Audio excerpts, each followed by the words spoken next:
Hola, soy Susana Crowley y te quiero leer mi artículo de esta semana que escribí para Sin embargo.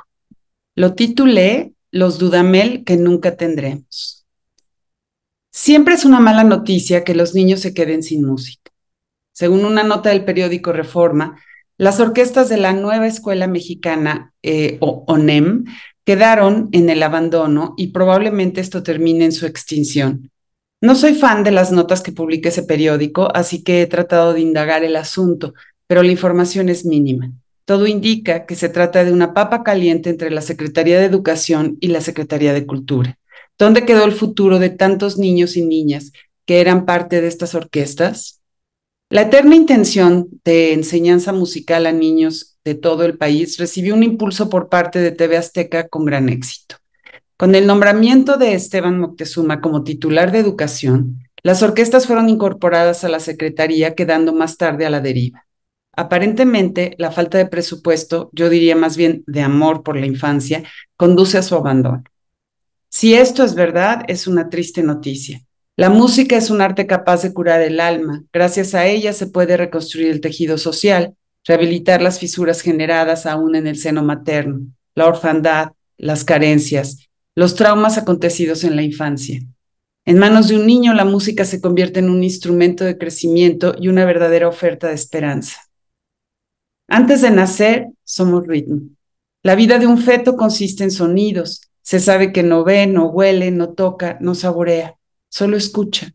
Los latidos del corazón de su madre son el primer contacto con el universo. En su burbuja, protegido del mundo de afuera, vive ligado a las conversaciones, a las risas, a la tristeza. Escucha por la piel. Una de las experiencias más traumáticas es la del nacimiento. El ser humano entra al mundo enfrentándose con ruidos que no conocía. Sus sentidos se abren a fuerza. Es la voz de su madre, las canciones de cuna, lo único que logra arroparlo. Las más antiguas voces entonaron canciones para arrullar, para labrar el campo, para el amor y para la muerte. Tal vez la primera manifestación artística del ser humano haya sido trasladar sus latidos al golpeteo de un tambor. Su voz consiguió empalmarse al ritmo y con ello gestó un sonido articulado. A esto lo llamamos música. Primitiva, básica, fue explorando con las sensaciones, las emociones y se transformó en melodía. Desde tiempos remotos, la música calmó el miedo, incitó a la guerra, declaró el amor. Por generaciones ha acompañado al ser humano. Fue magia, ritual y poco a poco se convirtió en religión. A través de la música, la divinidad se hizo presente. Dios se volvió materia para acercarse al hombre y los himnos de alabanza le permitieron al hombre elevarse a Dios.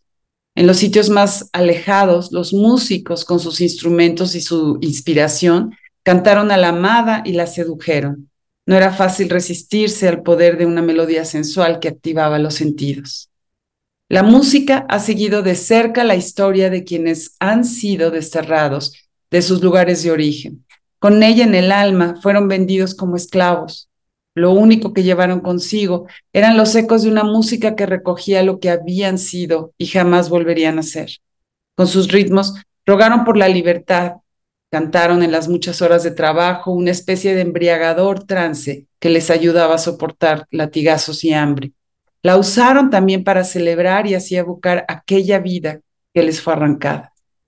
Durante la guerra, los sonidos del tambor recordaban al soldado que la marcha solo podía ser hacia adelante y que nada lo detendría. Los infantes iban a tambor batiente, eran los primeros en morir. La guerra es otra compañera injusta del ser humano, se cobra con la vida. La narran los vencedores y se olvidan del silencio sepulcral en los campos de batalla. Entonan himnos gloriosos. Niños huérfanos, hambrientos, lo más terrible, sordos. El tronido de las armas, los gritos de dolor, los obligaron a cerrar los oídos cuando no les fueron destrozados los tímpanos. El conocido tenor Luciano Pavarotti recorrió Bosnia después de la espantosa guerra de los Balcanes. Encontró tragedia, desolación, imposibilidad de construir algo sobre las ruinas. Fue gracias a la música que logró revivir la sensibilidad de aquellos niños y dar una salida a su orfandad. El proyecto, instalado en Mostar, recuperó el espíritu de la población con escuelas y centros de estudios musicales. Hoy, nuevas generaciones tienen la posibilidad de hacer música, producir en un estudio profesional, acudir a salas de enseñanza, recibir musicoterapia y expresarse delante de un público en auditorios de conciertos. Ante la cruda historia que les ha tocado vivir a los jóvenes en Medio Oriente, guerra, terrorismo, exilios, falta de oportunidades, el filósofo Edward Said y el director de orquesta Daniel Barenboim idearon una forma de ofrecer un espacio de resguardo. La West East Divan Orchestra surgió con el ánimo de impulsar el talento y motivar la paz. Músicos en proceso de formación, provenientes de regiones en conflicto como Israel, Palestina, Egipto, Líbano, Siria, fueron convocados. El crecimiento social, espiritual y político de los integrantes logró una de las orquestas más queridas del mundo. Gracias a la música, tienen la oportunidad de dibujar un porvenir. El caso del maestro José Antonio Abreu es de un valor increíble. El sistema, como se denominó a su proyecto, formó las orquestas Simón Bolívar en todo Venezuela y con ello sacó literalmente de la calle niños sin futuro, más allá del crimen y los sueños perdidos. Con el apoyo del mediático director Gustavo Dudamel, uno de los más afamados del mundo y también surgido en sus filas, sus integrantes han llegado lejos.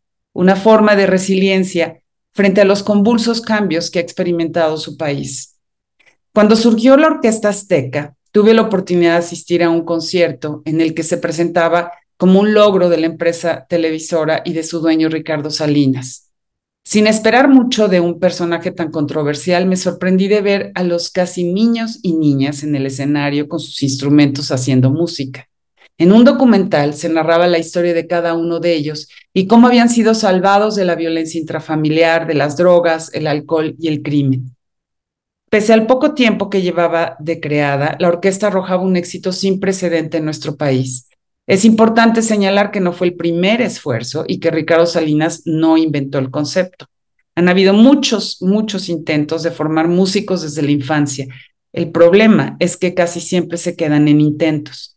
Es lamentable que haya necesitado de la voluntad de un poderoso que, como apoyó el proyecto, también lo olvidó.